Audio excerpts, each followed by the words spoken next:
तर म्हणजे 56 वर्ष तिथे सर्व्हिस झाली. बापरे. 19 अजूनही मी तिथे काम करतोय रिटायर म्हणून. हे म्हणजे मात्र मला विशेष एक्सटेन्शन आहे. 20 वर्ष मला एक्सटेन्शन मिळालं.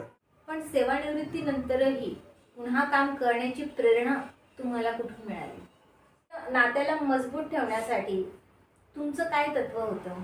काय असं तुम्ही तुमच्या आयुष्यामध्ये जपलं ज्याने तुमचं नातं मजबूत झालं? एकदाही आमच्यात भांडण हा शब्द झालाच नाही, कधीच नाही भांडण. की भांडण कसं होतं की दोघं जर भांडायला लागले तर होतं. एकाने माघार घेतली ना तर भांडण कधीच होत नाही. कारण काय समजा आपल्याला असं वाटतं की कोण समोरचा माणूस चिडलाय तर आपण हसून थोडस त्याला घालून देत उडवून लावायचं, हे नाही करायचं, शांत राहायचं. सगळं उत्तम म्हणजे शांत राहणं. तर माझा आवडता छंद म्हणजे काम करणं. आजच मी गेलो होतो आमच्या तिथे घेतो होतो, तिथेही मला तो प्रश्न विचारला. आज तुम्ही जास्त फ्रेश दिसताय. मला विचारलं आमच्या ज्युरी सरांसोबत झालेल्या गप्पांमध्ये कोणती गोष्ट तुम्हाला सर्वात जास्त भावली? कमेंट्स करून नक्की सांगा. कारण अजून एक दमदार इंटरव्ह्यू आपल्या भेटीला लवकरच येणार आहे. तोपर्यंत स्टे ट्यून.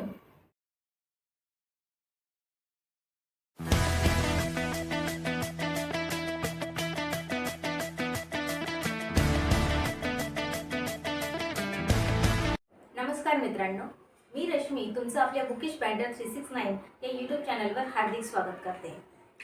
ज्ञान, प्रेरणा आणि व्यक्तिमत्व विकासाचे सर्वोत्तम साधन म्हणजे पुस्तक होय. एखाद्या ज्येष्ठ व्यक्तीसोबत गप्पा मारणं, त्यांचे अनुभव जाणणं म्हणजे एक निराळं पुस्तक वाचण्यासारखंच आहे, नाही का? चला तर मग 84 वर्षांच्या वयाने ज्येष्ठ पण मनाने तरुण अशा आजोबांच्या जीवन प्रवासात डोकावूयात. नमस्कार आजोबा. नमस्कार. आदरणीय विजय शुरी सर यांचं मी आपल्या बुकिश बाइंडर 369 या यूट्यूब चॅनलवर हार्दिक स्वागत करते. सर, तुमच्या अनुभवांच्या विश्वातील किस्से ऐकण्यासाठी आम्ही सर्वच उत्सुक आहोत. बालपण देगा देवा हे साने गुरुजींनी लिहिलेलं गीत आपण कितीही मोठे झालो तरी आपल्या ओठांवर असतं.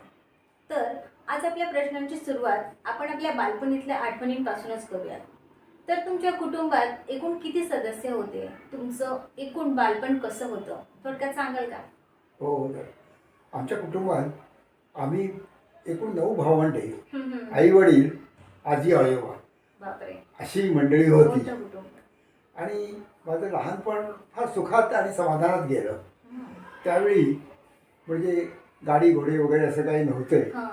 पण तरीही आमच्या आजोबांनी पावसाळ्यामध्ये आम्हाला शाळेत जाताना पायाला माती लागू नये आणि कुठे काही लागू नये वगैरे म्हणून खांद्यावर बसून मुलांना आम्हाला पाठवत असत.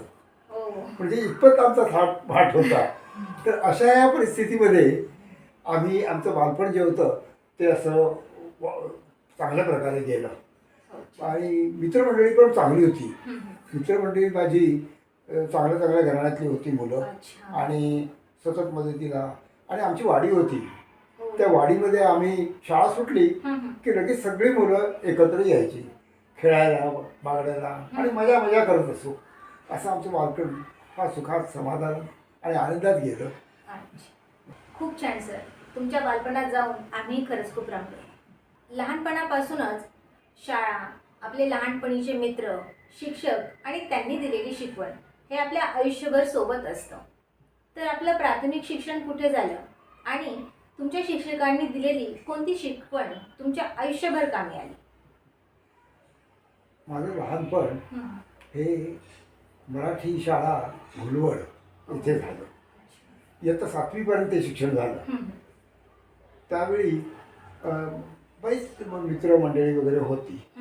आणि लहानपणी आमचे शिक्षकसुद्धा मराठी शाळेत तिथे होते, ते चांगले होते. सगळे मित्रसुद्धा आमचे चिकार होते. मधली सुट्टी झाली की आम्ही समुद्रावर खेळायला जायचो, कारण आमची शाळा समुद्राच्या जवळच होती. अशा या परिस्थितीत आम्ही लगेच सगळी मुलं पाठीबस्तर बाजूला ठेवून पळत जायचो. विटीदांडू, क्रिकेट, बॉल वगैरे हे आम्ही सतत बरोबर आणत असू आणि गपचूप ठेवून दप्तरामध्ये ते खेळत असू. तर अशा प्रकारे आम्ही सगळी बालमंडळी मित्र एकत्रपणे मजा करत असू. त्यामुळे बालपण हे आमचं फार मजेत गेलं शाळेतलं. त्यानंतर आम्ही मराठी शाळेनंतर 7वी पास झाल्यावर आम्ही 8वी पासून इंग्रजी शाळेत गेलो. अरे ती जवळच 1-1.5 किलोमीटर शाळा होती. अच्छा. आता बसेस वगैरे रिक्षा वगैरे त्यावेळेला काही नव्हतं, त्यामुळे चालत जायला लागायचं. सगळी बालमंडळी एकत्र यायची, वेळ ठरलेली असायची हो. आणि त्यावेळेस सगळे यायचे. मग आम्ही एकत्र बसून एकत्र शाळेत चालत गप्पा गोष्टी करत शाळेत जायचो. 1.5 किलोमीटर शाळा होती, पण काही अंतर 1.5 किलोमीटर कसं जात असेल ते वाटायचं पण. हो. आणि पहिल्या दिवशी जेव्हा आम्ही हायस्कूलमध्ये गेलो तर आम्हाला एक धाकधूक होती की बाबा तिथले शिक्षक कसे असतील, शाळा कशी असेल, हो. तिथे काय प्रकार असेल, काही कळेच ना. मग आत गेल्यानंतर मग आम्ही जेव्हा बसलो फार चांगल्या प्रकारे आम्हाला ट्रीटमेंट दिली गेली. अच्छा. आणि ती बेल, मोठी बेल अशी वाजली पहिली सुरुवातीची. तसं आम्ही पळत पळत वर्गात गेलो आणि त्यानंतर आणि प्रत्येक वर्गावर दर तासाला निराळे शिक्षक यायचे. एक काहीतरी नवीन वाटावं लागलं आम्हाला.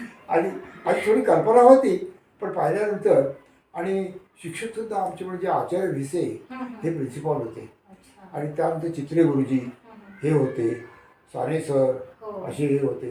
साने सर म्हणजे कोण तर साने गुरुजींचे सख्खे भाऊ हो.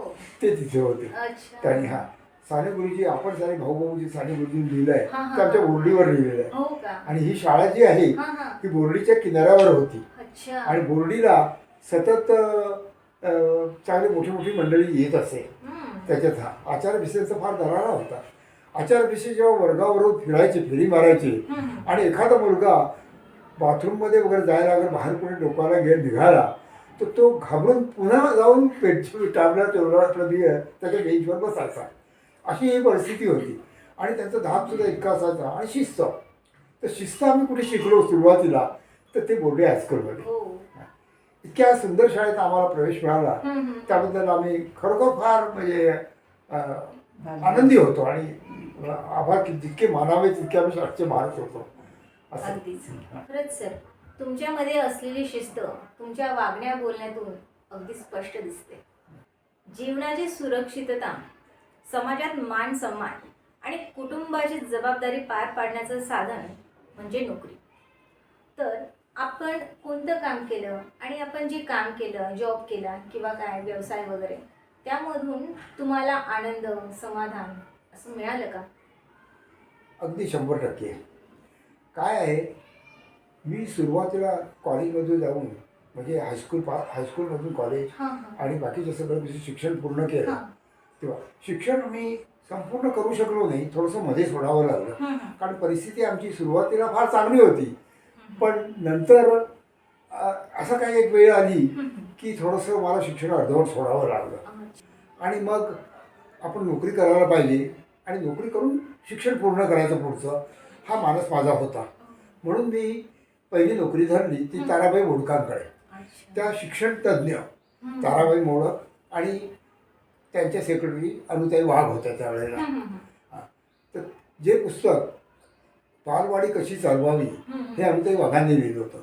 आणि ताराबाई स्वतः अगदी विख्यात म्हणजे शिक्षण तज्ज्ञ होत्या. त्यांची संबंध म्हणजे संबंध ह्याच्यामध्ये इंडियामध्ये सगळी प्रचिती होती.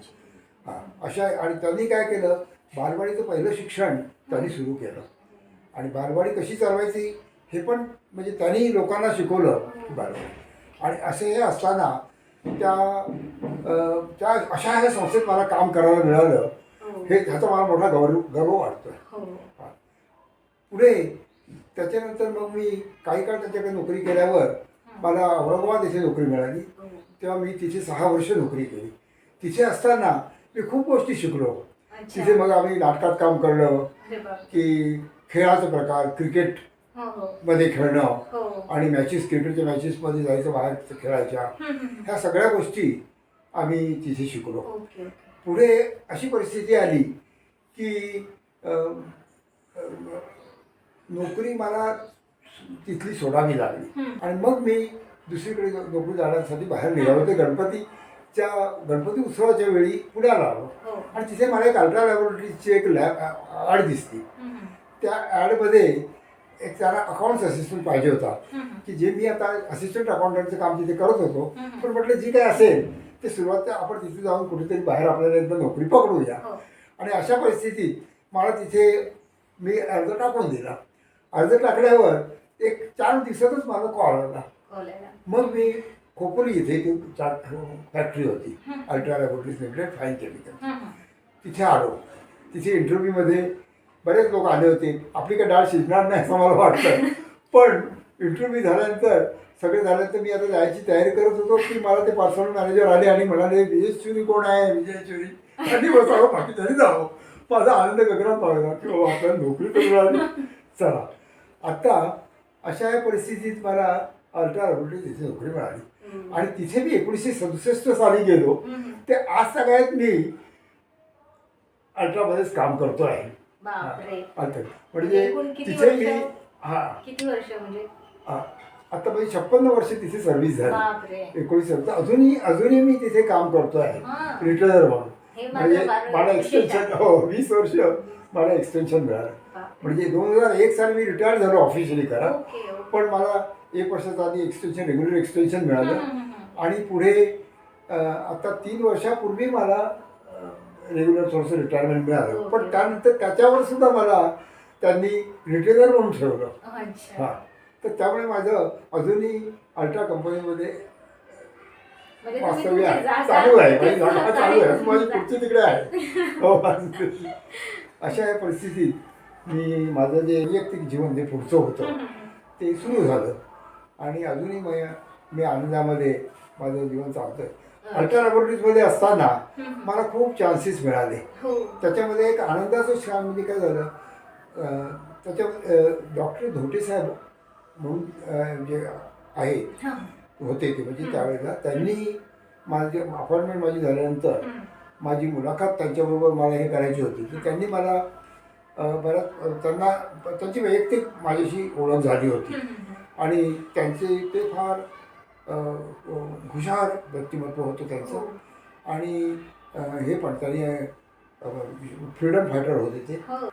अशा या व्यक्तिमत्वाखाली मी शिकलो, म्हणजे काम शिकलो सगळं काम, अकाउंट्स असिस्टंट म्हणून. आणि मग पुढे त्याच्यानंतर त्यांची मुलं आली, ते 71व्या वर्षी ते वारले. हां, आणि त्याच्यानंतर त्यांचे जयंतराव धोटे म्हणून त्यांचे सुपुत्र यांनी चार्ज घेतला, ते होते मॅनेजिंग डायरेक्टर म्हणून. आणि गीता वहिनी धोटे, आम्ही त्याला वहिनी म्हणतो, त्या पण त्यांच्या जोडीला बरोबर होत्या. आणि ह्या दोघांच्या सान्निध्यात मी आज सगळ्यात काम माझं चालू आहे. आणि तिथे असताना मला बऱ्याच गोष्टी शिकायला मिळाल्या.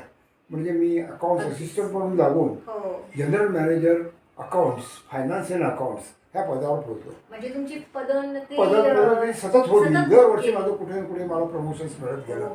आणि हो, अशा या परिस्थितीत मी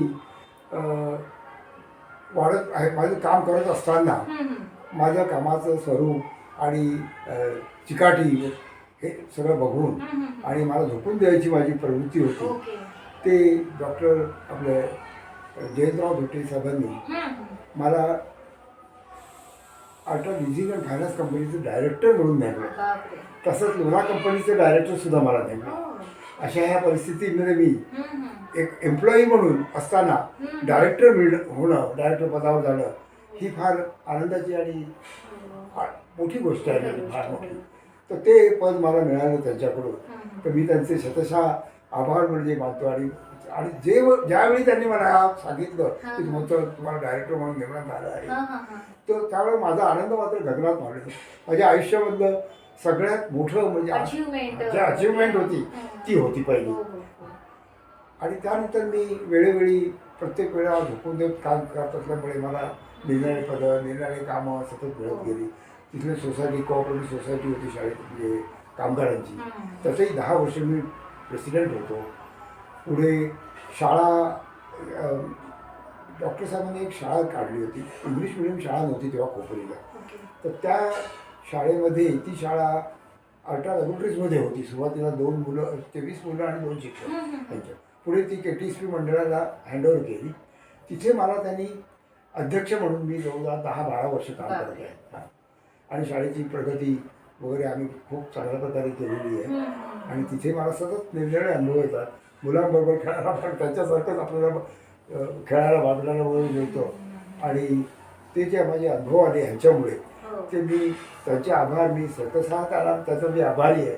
आणि ह्या दोघांचे डॉक्टर धोटे साहेब, त्याचे सुपुत्र जयंतराव धोटे साहेब, गीता वहिनी, ह्यांना मी खरोखर त्यांचा मी खूप आभारी आहे की ज्यांच्यामुळे मी आज आहे आणि मी चांगल्या प्रकारे प्रगती करू शकलो आयुष्यामध्ये. मी जे आता आज झालो हे ह्यांच्यामुळे झालो. अशी असं एकंदरीत माझी कारकिर्दी जी आहे ती फार चांगल्या प्रकारे गेलेली आहे. त्याच्यामुळे बरीच पदं पण मला मिळाली. इथे खोपोली इथे अटा लॅबोरेटरीमध्ये असताना मला तिथे निरनिराळी पदं, सेक्रेटरी याचा होतो मी, आपले क्लब आहे क्लबचा सेक्रेटरी, तसंच सोसायटीचं प्रेसिडेंट झालो, हेही तुम्हाला माहिती आहे. आणि हे सगळं असताना मी इथे आलो जेव्हा मी जेव्हा रिटायर्ड झालो त्या दिवशी मला इथे जनरल मीटिंग होते आमच्या सोसायटीची. म्हणजे रस्ता इलिगल्स म्हणून आमची सोसायटी, त्या सोसायटीमध्ये तिथेही मी प्रेसिडेंट पद मला मिळालं 1 वर्ष. ती मी चांगल्या प्रकारे साधवलं. आणि अशा या परिस्थितीमध्ये आज माझं जीवन जे चाललेलं आहे ते फार आनंदाचं आहे. खूप छान सर. तुमचा कामकाजाचा प्रवास ना खरंच खूप इन्स्पायरिंग होता. इतकं तुम्ही काम केलं, कंटिन्यू करत राहिले आणि अजून पण करताय. म्हणजे तुमच्या कामाचा जो म्हणजे एनर्जी आहे ती बघून खरंच आम्हा युवा वर्गांना सुद्धा आहे ना न थकता कसं काम करावं याची एक प्रेरणा मिळालेली आहे. बरेच जण आपल्या सेवानिवृत्तीची वाट बघत असतात, पण सेवानिवृत्तीनंतरही पुन्हा काम करण्याची प्रेरणा तुम्हाला कुठून मिळाली?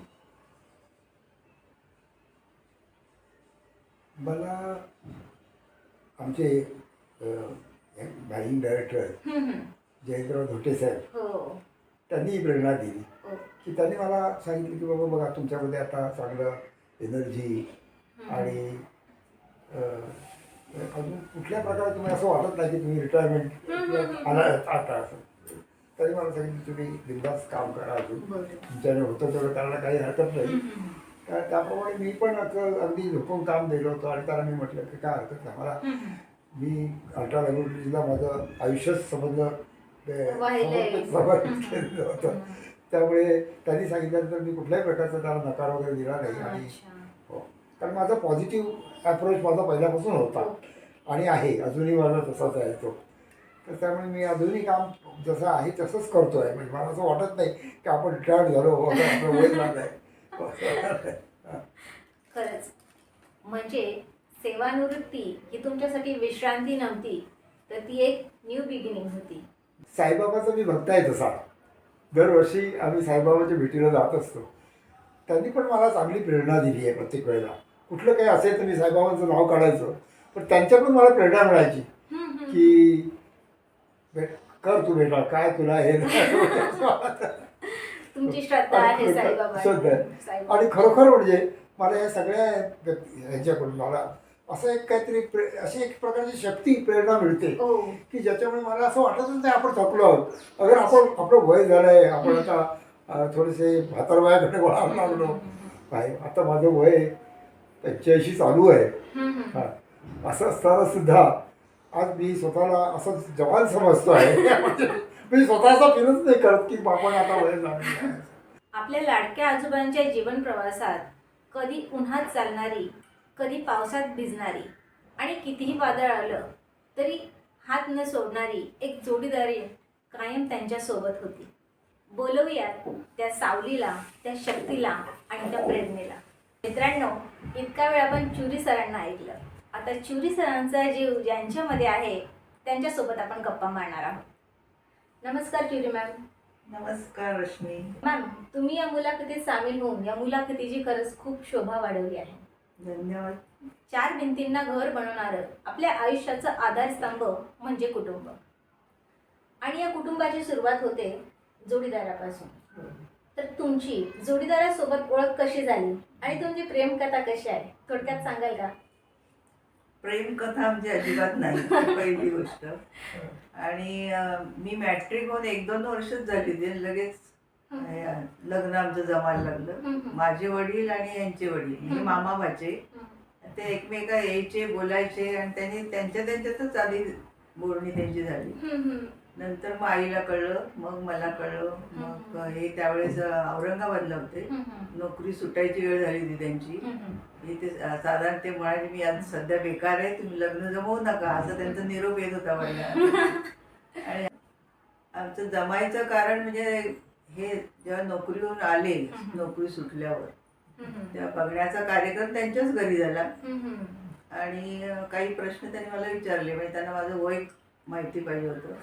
तर त्यांनी प्रश्न विचारला, तू किती साली मॅट्रिक झाली. इथून त्यांनी 2-3 प्रश्न विचारले आणि बोलणं आमचं थोडंसं असं झालं, लांब बसूनच झालं. नंतर मी घरी आले. संध्याकाळी त्यांचा निरोप आला की मी येऊ का, मला थोडं बोलायचंय. मग तिथे आम्ही बोललो. मग ते म्हणाले की माझी नोकरी सुटली, पण मला खोपोलीला नोकरी मिळते. आणि ते जवळजवळ फिक्स झालं लगेच लग्न. पण आमच्या आईची अट होती की मी 2 वर्ष तरी मी मुलीचं लग्न करणार नाही. तर त्यांची अट सांगितल्यावर आईने त्यांची ती अट सुद्धा मान्य केली. आणि जवळजवळ 2.5 वर्षांनी माझं लग्न झालं. म्हणजे 18 वर्षी जमलं आणि 21व्या वर्षी लग्न झालं. अशी आमची प्रेमकथा आहे. म्हणजे आम्ही कधी, मी भयंकर लहानपणापासून लाजरी आणि अबोल म्हणून प्रसिद्ध होतो. त्यामुळे हे जेव्हा सुट्टीला यायचे ना, तर आम्ही लांब लांबच असायचो, बाहेर पण नाही जायचे कधी फिरायला. आणि सर तुमच्या काही खास अनुभव आहेत शुरी मॅम सोबतच्या पहिल्या भेटीबद्दल? जेव्हा आमच्याकडे आले तेव्हा मी थोडासा विचार करत असो की आपण हिला पाहिली तर नाही आहे. थोडं ओझरतं लहानपणी पाहिलेलं आठवत होतं, पण मी कशी असेल, काय असेल, काय काय तर येईपर्यंत धाकधुकच होती की मग पाहिल्यावर मग काय बोलायचं काय नाही, आणि हुकार द्यायचा की नकार द्यायचा, काय करायचं ह्या विचारात मी होतो. आणि आम्ही स्वयंपाक खोलीमध्येच असं बसलो, असं मी असं पाट्या वगैरे असतात त्याला टेकून बसलो, ती समोर बसली. आणि मग आल्यावर पाहिली तेव्हा आवडली, म्हणजे असं वाटलं छान आहे. एक प्रश्न भेटला, केस वगैरे लांब होते, म्हणजे दिसायला वगैरे पण छान, आणि सरपातळ होती मात्र उंच अशी, आणि व्यवस्थित होतं, म्हणजे असं छान म्हटलं आपल्याला साजीशी आहे, काय हरकत नाही. मग तिला मी 1-2 प्रश्न असे किरकोळ विचारले. मला तर तिचं वय काय आहे ते माहीत नव्हतं, पण डायरेक्ट कसं विचारायचं म्हणून मी तिला विचारलं किती झाली मॅट्रिक झाली, कधी SSC झाली. तर ते तिच्या लक्षात आलं की अशा परिस्थितीतून आमचं पहिलं सुरुवातीची भेट झाली आणि पहिला प्रवास सुरू झाला. म्हणजे तिथून. पण तुम्ही इतकं 3 वर्ष वाट बघितली, म्हणजे तुमचं म्हणजे ठरलं होतं की नाही आता हेच फिक्स आहे? हो, आता ते झालं, एकदा फिक्स झालं. म्हटलं आता तो परत काय आपण दुसरीकडे कुठला काही विचार करता. आणि मग मी 6 महिन्यांनी मी औरंगाबादला होतो, त्यावेळी 6 महिन्यांनी यायचो. आणि त्याच्यानंतर मग मी जेव्हा हे आमचं ठरलं त्याच वेळेला माझी तिकडली नोकरी जाणार होती औरंगाबादची, शुगर फॅक्टरीमध्ये होतो मी. मग मी खोपोलीला आलो, खोपोलीला मला नोकरी मिळाली आणि तिथून मी येत असे एक 3-4 महिन्यानंतर आलो की मग काहीतरी तिला मध्येच कधी काय घड्याळ आणणं, काय छोटं मोठं काहीतरी त्याने भेट घ्यायचो.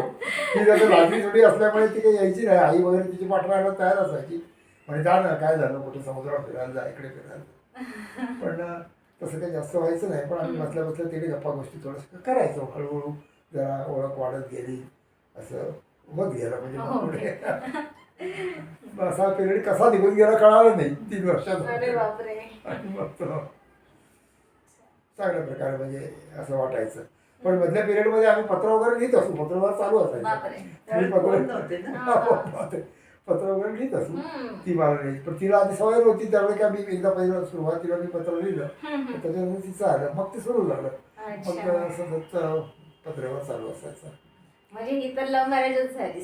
थोडंसं लव्ह आफ्टर, म्हणजे हे असं झालं ते. हो, डायरेक्ट लव्ह, म्हणजे आधी लव्ह नाही. असं उलट. आजकाल तुम्ही बघत असाल समाजामध्ये घटस्फोटाचं प्रमाण फार वाढलं आहे. एकमेकांना समजून घेण्याचा संयम आजची पिढी गमावून बसली आहे. तर नात्याला मजबूत ठेवण्यासाठी तुमचं काय तत्व होतं?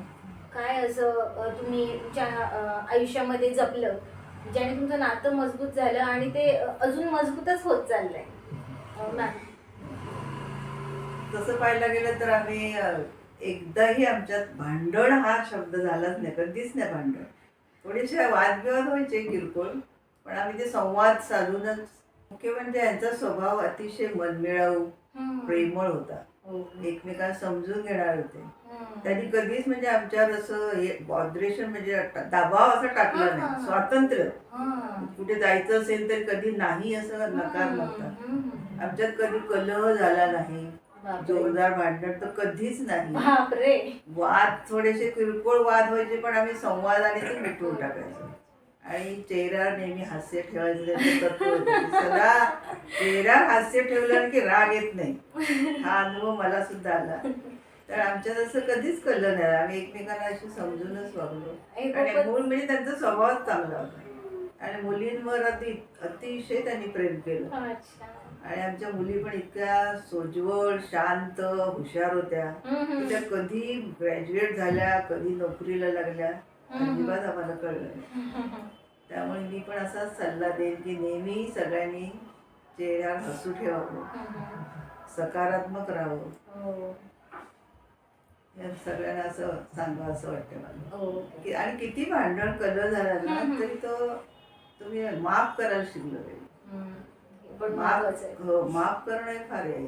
माफ केलं ना तर सगळे प्रश्न मिटतात आपले. आणि मन थोडं मोठं ठेवायचं आपलं. आणि हे सुद्धा अगदी निस्वार्थ, निष्काम, निस्पृहतेने यांनी आयुष्यभर काम केलं. आणि अतिशय प्रामाणिक. म्हणजे एकदा मला असा प्रसंग आठवतो की त्यांना कोणाला तरी 25 रुपये का 30 रुपये जास्त आले होते. तर 1 किलोमीटर ते चालत गेले आणि परत ते पैसे ठेवले. आणि कधी कोणाचा एक पैसा घेणं देण्यात अगदी त्यांचे हात दानशूर आहेत. द्यायला कितीतरी ठिकाणी त्यांनी दान दिलेले, अजूनही मदत करतात काही काही संस्था. त्यामुळे त्यांचा तो स्वभाव आवडल्यामुळे ना भांडवण्याचा प्रश्नच आला नाही. पण शॉकिंग सांगितलं तुम्ही फार. सर, तुम्ही काय सांगाल या बाबतीत किंवा आजच्या पिढीला नातं जपण्यासाठी काय सल्ला द्याल? तुमचं काय तत्व होतं? नाही, तेच आहे की भांडण कसं होतं की दोघं जर भांडायला लागले तर होतं. एकाने माघार घेतली ना तर भांडण कधीच होत नाही. कारण काय, समजा आपल्याला असं वाटतं की कोण समोरचा माणूस चिडलाय तर आपण हसून थोडंसं त्याला घालून देत, उडवून लावायचं, हे नाही करायचं, शांत राहायचं. सगळं उत्तम म्हणजे शांत राहणं. तर हे सगळं आहे की समोरचा माणूस सुद्धा आपोआप शांत होतो. म्हणून मी तर हे तत्व सतत ठेवलं होतं कधी सुरुवातीपासून. त्यामुळे आमचं भांडण हे कधी झालं नाही.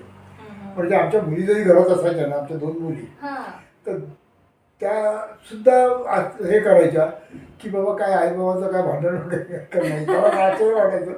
म्हणजे कधीच त्याला वाटायचं की आता आई बाबाचं भांडण होणार की काय, पण नाही, कधीच नाही. म्हणजे असं आमचं आम्ही केलंच नाही. आणि त्यामुळे तो प्रश्न नाही.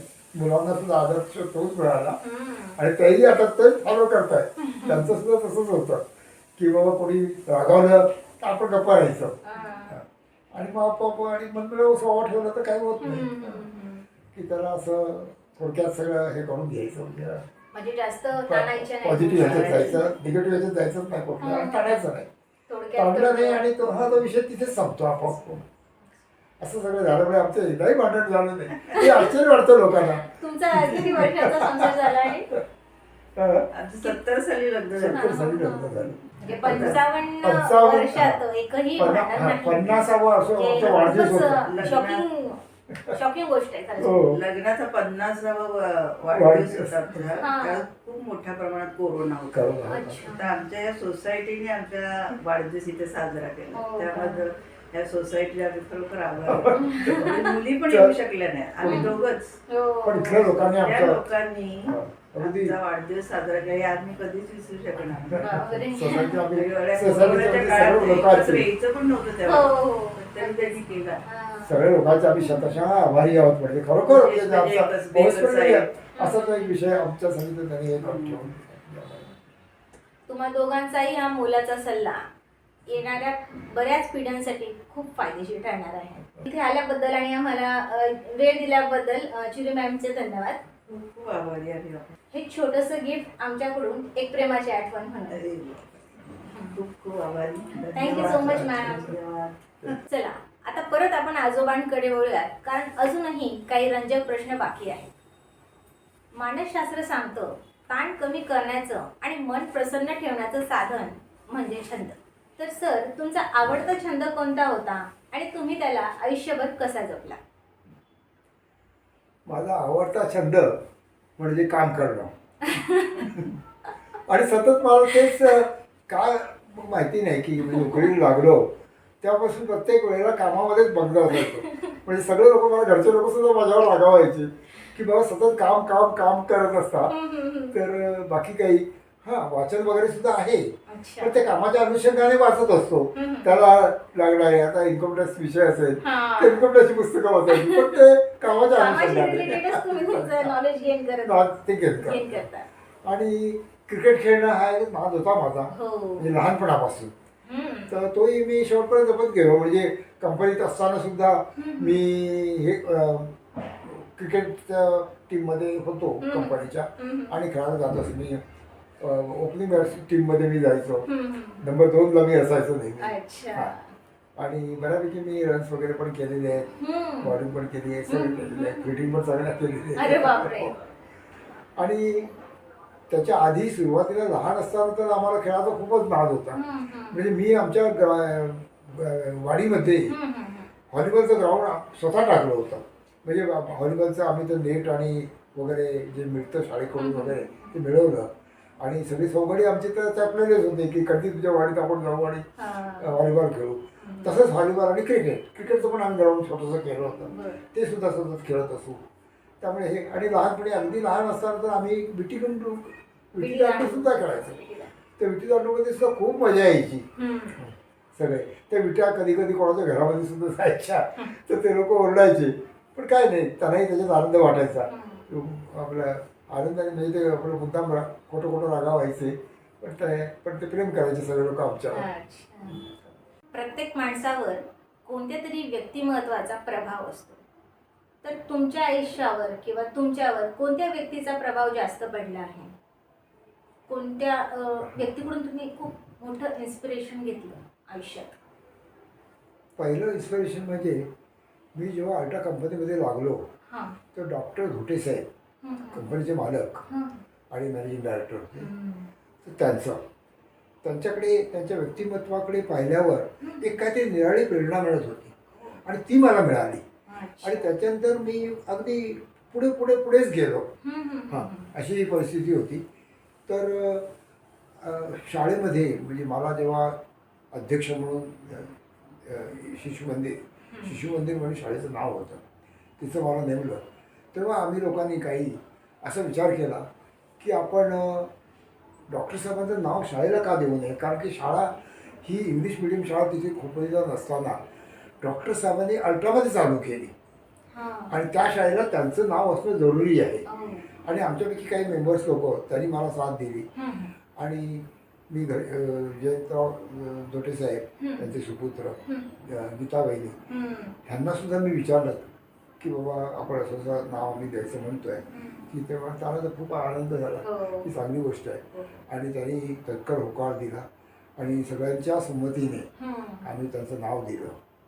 आणि ही फार मोठी गोष्ट होती. त्याचा मोठा आम्ही सोहळा पण केला. ती इतकी आनंदाची गोष्ट होती त्यावेळेला की सगळ्या लोकांना ते आवडलं सुद्धा. काही लोकांना ते कळालं नाही. मग मी माझं भाषण जे केलं होतं त्यावेळेला त्याच्या सगळ्या गोष्टी मी नमूद केल्या होत्या की बाबा का नाव दिलं आपण ते. हे ऐकल्यानंतर बरेचशा लोकांनी मला फोन केले की काही गोष्टी आम्हाला माहीत नव्हत्या, पण तुम्ही हे जे आज सांगितलं त्याच्यामुळे हे समजलं, आणि ती चांगली गोष्ट, तुम्ही फार मोठं काम केलं म्हणाले. तर सगळ्यांना आनंद झाला. नक्कीच सर, तुमचं वय ऐकलं की लोक आश्चर्यचकित होतात, कारण तुमचं चालणं, बोलणं, वागणं, शिस्त, ड्रेसिंग आणि स्माईल सकट सगळंच अगदी ताजं वाटतं. तर 84व्या वर्षीही अगदी फिट राहण्याची तुमची सिक्रेट रेसिपी काय आहे ते आम्हाला जाणून घ्यायचं आहे. तुमच्या फिटनेसचं रहस्य आम्हाला सगळ्यांना सांगाल का? हो, जरूर सांगेन. का हा प्रश्न मला सगळेच विचारतात. कधी कधी मी जेव्हा असं कुठे जातो आणि कोणी मला विचारलं की तुमचं वय किती, वय वर्ष 85, लोक म्हणतात अरे बापरे, आम्ही हो म्हणे हे कसं काय, तर म्हणजे त्याचं सिक्रेट रहस्य काय आहे प्रत्येकजण विचारत असतो. पण त्याला मी ते सांगतो की बाबा ह्याच्यात खाण्यापिण्यावर बंधन, पहिली गोष्ट म्हणजे योगा करणं. माझं म्हटलं पहिली गोष्ट असं दिनक्रम असा आहे की मी सकाळी 5 वाजता उठतो. 5ला उठल्यानंतर पहिलं 2 ग्लास पाणी, बाप. त्याच्यामध्ये मध वगैरे टाकून हम्म. हे जे सगळे आहेत लिंबू मध आणि ते घेऊन त्यानंतर मग तोंड वगैरे धुवायचं आणि आणि मग योगा योगा करायचा. करायचं. योगा सगळ्या प्रकारचे रामदेवजी जे योगा हो. करतात, जे त्यांनी शिकवण दिली हो, आहे हो, हो. ते सगळे योगाचे प्रकार मी करतो. अच्छा. त्याच्यानंतर मग फिरायला जातो हं. बाहेर. फिरायला म्हणजे आमच्या इथे सुद्धा मोठं म्हणजे हे आहे, सोसायटीमध्ये सुद्धा मोठं जागा आहे तिथे आणि ओपन स्पेस आहे, तर तिथे फिरतो आणि 5-5, 6-6 असे चक्कर जरी मारले तर इथे भरपूर होतं म्हणजे. म्हणजे सकाळी वॉकिंग सकाळी वॉकिंग करतो, तसं जेवल्यानंतर संध्याकाळी सुद्धा आम्ही दोघं वॉकिंग करतो. हे जसं मी करतो तसं माझी मिसेस सुद्धा योगा वगैरे करते. तिला म्हणून फिट ठेवलेलं आहे. जेवणाचं आता हे झालं, योगा आणि वॉकिंग झालं. जेवणाचा सुद्धा प्रकार असा आहे की मी लिमिटेड खातो, म्हणजे जास्त खात नाही, सकाळी आणि संध्याकाळ. त्याच्यामध्ये मिसेस म्हणजे मोठा तिचा हात आहे. तर ती मला डबा वगैरे व्यवस्थित देते.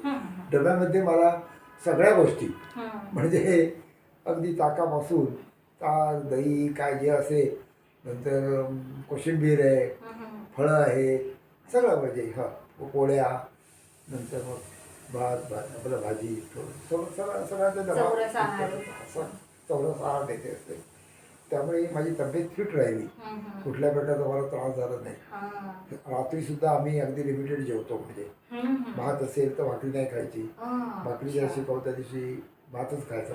म्हणजे थोडक्यात एक असं आपल्या आधीपासून सांगितलं जसं की अर्धे पोटी जेवण किंवा कमी जेवण, असं ते तुम्ही एक रूल फॉलो करता. तर त्याची सगळं म्हणजे श्रेय सरोजिनीकडे आहे, म्हणजे कारण तिच्यामुळे मी फिट राहिलो. म्हणजे हा फिटनेसला जास्त काय म्हणजे श्रेय जातं ते तिच्याकडे जातं, कारण तिने मला आहार अशा प्रकारचा दिला की ज्याच्यामुळे मी सततचा मला कुठल्या प्रकारचा त्रास झाला नाही आणि अजूनही देते आहे. आणि जंक फूड वगैरे या गोष्टींपासून ते लाभ राहिलो, ते काय जास्त खाल्लं नाही. अगदी चव म्हणून थोडंसं कधी काय खाल्लं तर फक्त आवड सगळ्याची आहे. म्हणजे असं नाही की मला हे नको ते नको, कुठल्याही गोष्टी आवडत नाही असं माझं कधी झालं नाही. सगळ्या भाज्या सगळं आवडतं, पण लिमिटेड. मोजकं खायचं, उगीच डोईजर व्हायचं नाही, फक्त टेस्ट हो. त्यामुळे आणि वॉकिंग असल्यामुळे तब्येत ही नेहमी चांगली राहिली. कुठल्या प्रकारचं जंक फूड वगैरे तर मी खात नाहीच, ते तर आहे. पण त्याशिवाय झोपण्याचं सुद्धा वेळेवर आम्ही झोपतो, कारण आता आमचं असं दिनक्रम ठरलेलं आहे. आलो की फिरणं, जेवलो की फिरायला जातो, फिरून आलो की टी व्ही पाहायचा, टीव्हीचे काही सिरियल वगैरे असतील ते, बातम्या असतील ते थोड्याशा शेवटी बातम्या पाहायच्या आणि मग झोपायला जायचं. तर ते आजकाल उठण्याला पर्याय नसतो, सकाळी लवकरच उठावं लागतं, पण झोपताना बरेच जणांचं जे आहे तो वेळ उशीरच होतो. आणि एवढ्या याच्यामध्ये पण तुम्ही ते शेड्यूल मेंटेन करताय, म्हणूनच कदाचित तुमचं जे चक्र आहे ते सगळं सकाळी लवकर पण उठताना काही त्रास होत नाही. हे खूप महत्वाचं आहे की तुम्ही सकाळी पण अगदी फ्रेश असतात, कारण तुम्ही वेळेत झोपलेले असतात. त्यामुळे दिवसभर लोक मला तेच म्हणतात की तुम्ही अजून एवढी फ्रेश कसं आहे. आजच मी गेलो होतो आमच्या तिथे घेतो, तिथेही मला त्यांचा प्रश्न विचारला, आज तुम्ही जास्त फ्रेश दिसताय. मला विचारलं, म्हणजे आहे बॉडी मी तशी ठेवली आहे, तुम्ही ते शेड्यूल मेंटेन केलं आहे आणि तुम्ही ते डिसिप्लिन लाईफ. कधी खाणं थोडंसं जास्त झालं, आवड नाही का मी गोष्ट म्हणून, पण ते लगेच आठवतं की बाबा नाही हे आपण थोडं जास्त खाल्लं. हो. मला वाटतं असं शेड्यूल प्रत्येकाने फॉलो केलं तर प्रत्येक जण निरोगी राहू शकतो. मित्रांनो, प्रत्येक शब्दाला एक चित्र असतं आणि प्रत्येक नावाला एक चेहरा असतो. मराठीत एक म्हण आहे, लवकर निजे लवकर उठे तया ज्ञान संपत्ती आरोग्यमय. आज या म्हणीचं खरंच सजीव उदाहरण आपल्या सोबत बसले. जुरी सर, आजची पिढी एका हातात मोबाईल आणि दुसऱ्या हातात स्वप्न घेऊन जन्म घेते, पण त्या स्वप्नांच्या मागे धावताना नाती, संस्कार आणि संयम हे कुठेतरी मागे पडत चाललंय. अशा या धावपळीच्या पिढीला तुम्ही करिअर बनवण्यासाठी आणि नातेसंबंध जपण्यासाठी कोणता खास सल्ला द्याल? आई वडिलांना मी पहिला सल्ला देईन की मुलांच्या हातामध्ये तुम्ही मोबाईल देताय. आता मग कोविडच्या वेळेला मुलांना म्हणजे ऑनलाईन शिक्षण हो, घ्यायला हो. शिकवलं म्हणजे ते हं. त्यावेळी ती मुलं शिकली. त्याच्या आधी मुलांच्या हातात कधी मोबाईल जात नव्हता. म्हणजे काही लोकच फक्त काही श्रीमंत वगैरे असे लोक ज्यांच्याकडे भरपूर आहे अशा लोकांच्या मुलांकडेच फक्त मोबाईल असायचे, कोणाकडे नाही. पण ते हे सर्रास प्रत्येकाकडे मोबाईल दिला गेला कारण की ते ऑनलाईन शिक्षण द्यायला लागलं. हो. पण ते काय झालं, मोबाईल गेले आपल्या मोबाईल कोविडचा पिरियड गेल्यावर सुद्धा हां, हां, हां. तो मोबाईल मात्र त्यांच्या हातात तसाच राहिला. नाही. आणि मुलांना इतकी सवय झाली की खेळणं म्हणून ते झालं आणि ते आता खेळ म्हणून सुद्धा वापरायला लागली मुलं. प्रत्येक मुलाच्या हातात मोबाईल. आता तुम्ही लहान कोणाच्या घरी गेल्यावर लहान मूल जर असेल ना तर आता आईवडील काय करतात, जेवायला देताना मुलाच्या हातात मोबाईल देतात तर तो जेवतो.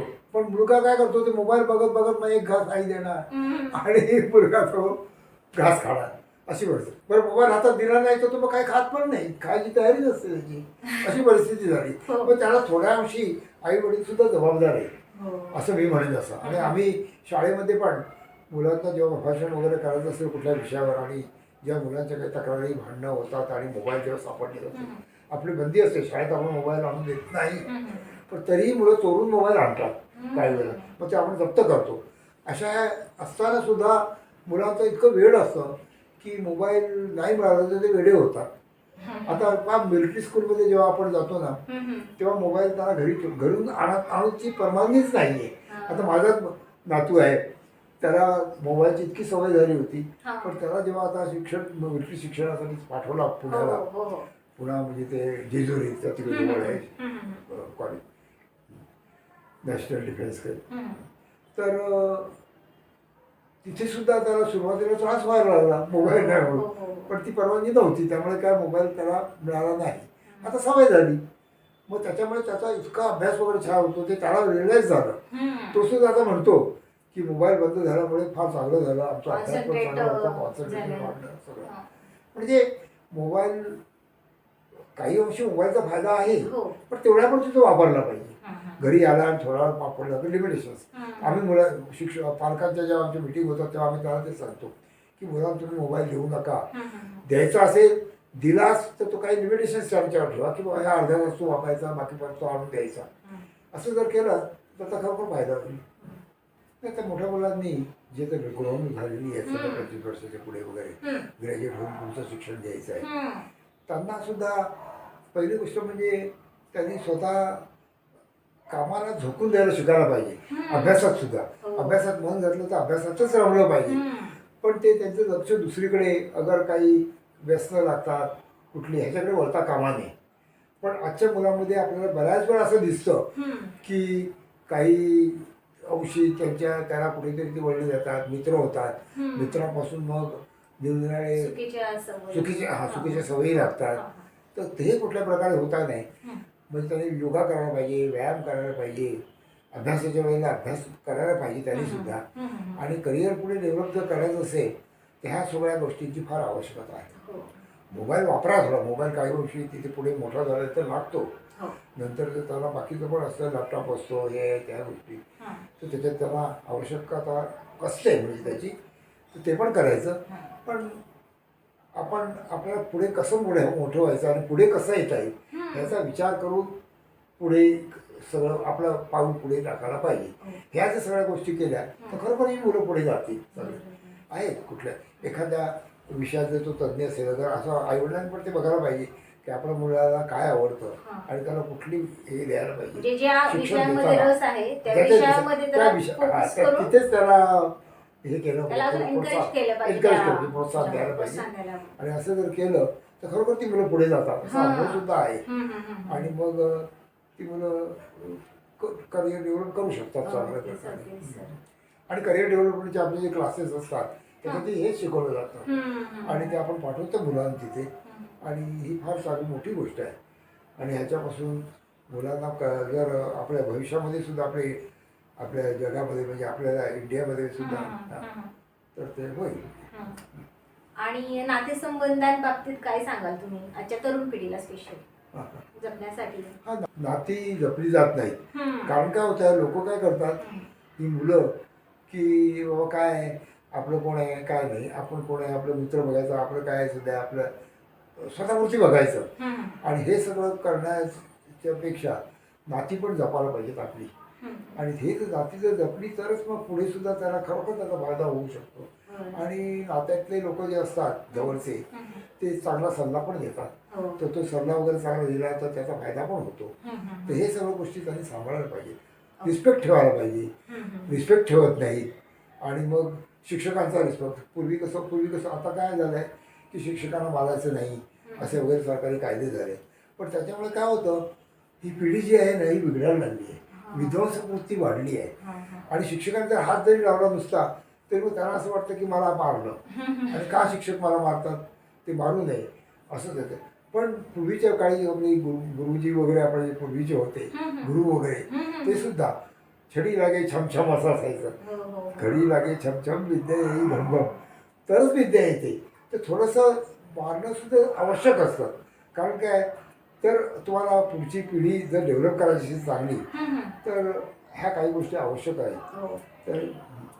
तर त्या सध्या थोडंसं काही गोष्टी अशा चुकीच्या मार्गाला चाललेल्या आहेत. त्यामुळे आपल्याला सध्या फार अडचणीचं दिसतं. तर ते दिसू नये ही आपली अपेक्षा आहे आणि त्याचा आपण प्रयत्न पण करतो आहे. धन्यवाद सर. तुम्ही दिलेला सल्ला पुढच्या पिढीला नक्कीच मार्गदर्शक ठरेल. ज्युरी सर, आजच्या प्रश्नोत्तरांमधून तुमचं आयुष्य, तुमचे विचार आणि तुमच्या आठवणी यांची फार सुंदर सफर झाली. पण या चर्चेव्यतिरिक्तही तुम्हाला अजून काही खास सांगायचं आहे का? ह्या सगळ्या वाटचालीमध्ये ललिता म्हणून माझी एक बहीण आहे. ती बहीण माझी जेव्हा शाळेमध्ये शिकत होती आणि त्यानंतर लग्न झालं, पाठारे म्हणून व्यक्ती आमच्या गावामध्ये आली आणि त्यांची आमच्याशी ओळख झाली फॅमिलीची.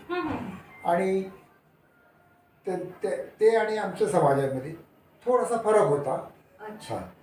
तर त्यांना असं वाटलं की आपलं थोडंसं नातं वगैरे होऊ शकेल का. त्यांना बहीण माझी आवडली आणि मागणी घालायचा त्यांचा विचार होता. पण त्यांनी घालण्याआधी त्यांनी हा विचार केला आणि मग त्यांनी धैर्य करून विचारलं की असं. मग आम्ही सुद्धा काही कुठल्या प्रकारचा आडेवाडे वगैरे काही नाही घेता आम्ही केलं. पुढे आम्ही गेलो आणि मग आम्ही त्याला हे केलं, आपलं लग्न वगैरे झालं त्यांचं चांगल्या प्रकारे. पण त्याच्यामुळे काय झालं, त्यांची VIP कंपनी होती तेव्हा. ते मॅक्सवेल म्हणून त्यांची इलेक्ट्रिकची कंपनी होती. तर ते असताना ते आम्ही आम्ही सगळे शिकायला वगैरे आता नुकते शिकून वगैरे झालेलो होतो. मी नोकरी करत होतो, बाकी भावंडे शिकत होती. अशा ह्याच्यातून त्यांनी आम्हाला बऱ्यापैकी पुढे आणलं. बऱ्याच वेळा म्हणजे असं मार्गदर्शन केलं की बाबा कसं करायचं, कसं पुढे जायचं. आणि बहिणीने सुद्धा आमच्या तिथे असताना आम्हाला खूप मदत करून आम्हाला पुढे आणण्याचा प्रयत्न केला. तर त्याच्यापासून माझ्यापेक्षा लहान आहे ती. पण त्यांनी आम्हाला आमच्या फॅमिलीला, ह्या फॅमिलीपासून आम्हाला खूप फोन देतात. तर पाठारे साहेब जे होते ते पुढे VIP कंपनी त्यांची झाली, मोठे याच्यावर झाले चांगले. आणि त्यांना सोशल वर्कची खूपच आवडते. लायन्स क्लबचे ते अध्यक्ष होते, वरच्या पोस्टवर पण म्हणजे आणि त्यांनी प्रत्येकाला मदत करणारे त्यांचं ध्येय होतं. तर त्यांचे जे गुण होते सगळे ते त्याच्यातले बरेचसे त्याच्या मुलांनी वगैरे घेतलेलेच आहेत. मिसेस करायची, पण आम्ही लोकांनी पण त्यांना त्याचा हात धरण्याचा प्रयत्न केला, फॉलो केला. आणि त्यांनाही मदत प्रत्येक वेळेला आम्ही पुढे हे करायचो, कुठे मदत करायची. कुठलाही एखादा कार्यक्रम असेल काय असेल तर तिथे त्यांना त्याचा. आणि त्यांच्यामुळे आमचा फारच फायदा झाला. तसंच आमच्या मुली, विशेषतः म्हणजे दोन्ही मुली माझ्या फार उत्कृष्ट वेगळे चांगल्या, म्हणजे लहानपणापासून पुढे पुढे जात जात ग्रॅज्युएट झाल्या. एक मुलगी म्हणजे त्यांना ठिकाणं पण स्थळं पण चांगली मिळाली. एक मोठी मुलगी जी आहे नीना म्हणून आमची, तर तिला सावेकडे दिली. म्हणजे स्वप्नील सावे म्हणून त्याच्याशी तिचं लग्न झालं. तो मेकॅनिकल इंजिनियर आहे, मोठ्या पोस्टवर आहे सगळं बजाजमध्ये. नंतर 2 नंबरचा मुलगा, आणि ती स्वतः आता हेडमिस्ट्रेस आहे. 2 नंबरचा माझा जो मुलगा आहे, मुलगी आहे माझी, तर ती मुलासारखीच आहे म्हणून तोडला मुलगा आला. आणि दोन्ही मुली आमच्या मुलासारख्या आहेत. आणि ती लायन्स क्लबची, म्हणजे ती सोशल वर्कचं तिला खूप आवड आहे. तिचे मिस्टर सुद्धा कतारला असतात. स्वतः ते 15-20 वर्ष तरी फॉरेनला आहेत आणि कतारला सध्या आहेत. आणि हा सुद्धा हे आहे, म्हणजे ती स्वतः लायन्स क्लबची अध्यक्षा होती 2 वर्षापूर्वी, आता डायरेक्टर पण आहे. तर ह्या मुलींनी सुद्धा फार नाव कमवलं सगळीकडे आणि आम्हाला त्याचा अभिमान आहे. आणि आम्हाला सुद्धा सतत आमच्या पाठीमागे उभ्या असतात. त्याला 2 मुलं आहेत, एकीला एक मुलगा तो 10वीला आहे मोठीचा, आणि छोटीचं 2 मुलं आहेत, त्यातला एक पायलट झाला आहे. दुसरा पटाची उल्लेख केला, मिलिटरी स्कूलमध्ये आहे 11वीमध्ये. तर हे सगळं आमचं असं कुटुंब आहे, ते सुखी कुटुंब आहे. आम्ही 2 नवरा बायको तो सुखी आहोतच. आयुष्यामध्ये सांगितलं त्याप्रमाणे कधी भांडण नाही, तंटा नाही, आणि बाकी पण सगळं म्हणजे सुखी समाधानी आणि चांगल्या प्रकारे चाललेलं आहे. आणि मुली पण आमच्या एकदम सुखी आणि छान आहेत, त्या सतत आमच्या पाठीशी उभ्या असतात आणि आम्हाला सतत म्हणत असतात की आमच्यासाठी काही विचार करू नका, तुम्ही तुमचं बघा, तुमच्याकडे काय असेल तर तुमचं तुम्ही आनंद मजा आणि कुठे जायचं ते सगळं करत राहा आणि सुखी राहा. आणि आमचे सगळे भाऊ आहेत ना, सगळे म्हणजे माझे आता एक भाऊ माझा मोठा होता, तो वारला. त्याच्या दुसराही एक भाऊ माझा वारला. पण त्याच्यानंतर माझा एक भाऊ घोलवडला असतो गावाला. घोलवडला आमची वाडी आहे इस्टेट, तिथे आमचं घर पण आहे. तिथे आम्ही मधून जातो, सगळे एकत्र येतो आणि तो तिथे वाडी वगैरे आमची सांभाळतो, आमची इस्टेट सांभाळतो, आमची घरं सांभाळतो. वहिनी पण आमची आहे तिथे, भावाची मिसेस जी आहे तर तिथे पूर्वी ते हॉस्टेल सांभाळायचे आणि आताही ती सोशल वर्कमध्ये असते. घोलवडला सगळ्या ह्याच्यामध्ये कार्यक्रमामध्ये सगळ्या समित्यांवर आहे. नंतर इथे एक भाऊ आहे, तो लोणावळ्यालाच, तो सुद्धा चांगल्या पोस्टवर होता, आता रिटायर्ड झाला. अजूनही त्याच्या मित्राबरोबर दुसऱ्या कंपनीमध्ये काम करतो. त्याची मिसेस सुद्धा रिटायर्ड झाली आहे आता, ह्याच्यात होती, शाळेमध्ये होती लोणावळ्यालाच. तर ती पण सोशल वर्कमध्ये काम करत असते, आमच्या सोसायटीमध्ये पण सतत मागे असते. आणि नंतर आता ही आम्ही 2 भाऊ इथे असतो. एक भावाची मिसेस आहे, ती VIP चा बिझनेस ती पण करते, VIP वगैरे. आता तिने स्वतःचं दुसरं बिझनेस चालू केलेलं आहे. म्हणजे अशी आमची सगळी फॅमिली जी आहे ती सुखी आनंदी आहे. त्यांची मुलंसुद्धा सुखी आहेत, सगळी चांगली शिकलेली आहेत, अजून काही मुलं शिकतात आहेत. अशा हे वातावरणामध्ये आम्ही सगळे आहोत. त्यामुळे अगदी आम्ही आनंदी आमचं कुटुंब आहे सगळं, अगदी सुखी आनंदी समाधानी सगळे आहोत. त्याबद्दल आम्ही परमेश्वरांचे आभार मानतो. आणि सगळं तुम्ही लोकांनी सुद्धा आम्हाला चांगला सपोर्ट साथ सतत देत आले, त्याबद्दल त्यांचेही आम्ही आभारी आहोत सगळं. आणि विशेष म्हणजे आज मुलाखत माझी जी घेतली रश्मी, तर रश्मीचं पण मी खरोखर आभारी आहे. आणि तिने चांगल्या प्रकारे मुलाखत घेतली आणि आज हे पहिल्यांदा मला हे घडलं आणि खरोखर मला पहिला अनुभव आहे आणि तो मला खूप आनंददायक आहे आणि मी सतत आठवण काढी. धन्यवाद. चुरी सर, तुमचे शब्द फक्त सल्ला नाही, तर तुमचं बोलणं म्हणजे अनुभवांची एक अशी शिदोरी आहे जी पिढ्यानपिढ्या कायम आमच्या सोबत राहील. तुम्ही दिलेल्या वेळेबद्दल आणि अनुभवांबद्दल तुमचे खरंच खूप खूप आभार. आदरणीय विजय चुरी सरांना बुकिश बँडर 369 या यूट्यूब चॅनलकडून एक छोटीशी भेटवस्तू. मित्रांनो, शब्दांचे धागे आणि आठवणींचे गोफ गुंफणाऱ्या आजोबांची कहाणी आज आपण त्यांच्याकडूनच ऐकली. चुरी सरांसोबत झालेल्या गप्पांमध्ये कोणती गोष्ट तुम्हाला सर्वात जास्त भावली कमेंट्स करून नक्की सांगा आणि व्हिडिओ आवडल्यास लाईक करा. आपल्या आजी आजोबांना हा व्हिडिओ नक्की शेअर करा आणि हो, चॅनलला सबस्क्राईब करायला अजिबात विसरू नका, कारण अजून एक दमदार इंटरव्ह्यू आपल्या भेटीला लवकरच येणार आहे, जो आपल्या दररोजच्या आयुष्यावर खोलवर परिणाम करेल. लवकरच भेटूयात नवीन गेस्ट सोबत. तोपर्यंत स्टे ट्यून.